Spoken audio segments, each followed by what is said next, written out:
Hello, my name is Mike Konufke. I'm with the San Antonio Family Association, just one of the many organizations with the Stop Planned Parenthood Coalition here in San Antonio. We put these videos and these slides together to help you to learn more about what's taking place right here in the city of San Antonio relative to Planned Parenthood. And this particular one, we like to address materially similar use. Materially similar use.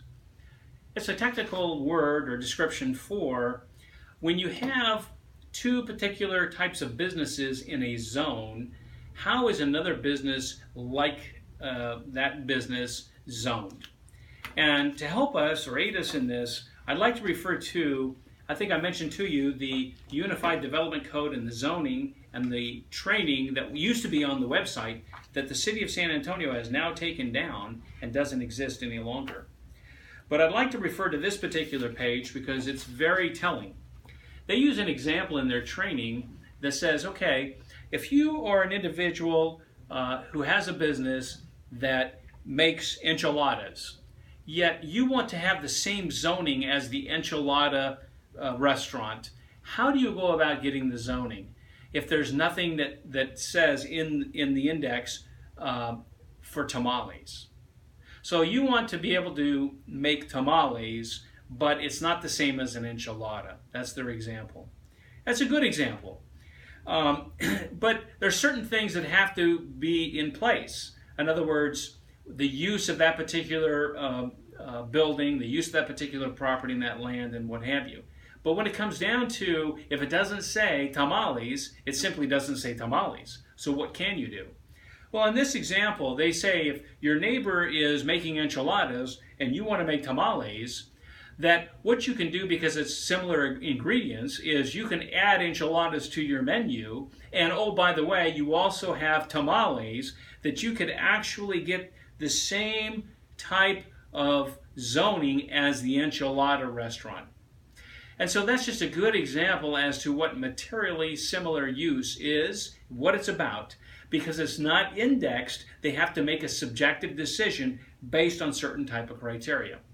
Now I give you as a backdrop this because what is taking place at 2140 Babcock is they have said the Development Services Department is a subjective decision was made and a materially similar use decision took place. And what they were using as a materially similar use is an eye surgery center north of downtown. And as you can see here, this is kind of a gruesome picture, but as you can see here, they were saying that 2140 Babcock is the same or similar use as the eye surgery center north of downtown. And there's nothing further from the truth. You see, we even had doctors testify that when it comes to eye surgery, life is not on the line. And we don't even see blood. It's tears and things of this nature. We use lasers in today's world. And what Planned Parenthood does is life is always on the line. Unfortunately for the baby, it's always killed. And the health of the mother is always at risk. And of course, there's always gallons and gallons of blood. And so we asked for clarification. They said, well, no, it had more to do with the use of the building. You see, what they're trying to get across is that it's not what's taking place in the building, but the type of services. So they came back and clarified, well, it's because these are all both outpatient type procedures, and that makes them similarly material in the use. And what a perverted way to look at that. So the Development Services Department, Rod Sanchez, the director, has to make that materially similar use. Yet we have him in testimony indicating that he did not make that materially similar use, nor does he know who in his department did. Yet in the training that they put out, it clearly states that the director has to make that decision.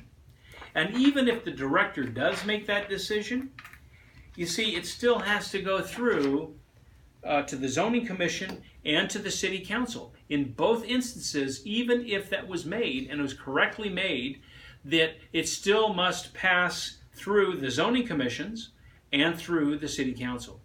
Neither body, in this particular case at 2140 Babcock, did this go through either the zoning or the City Council.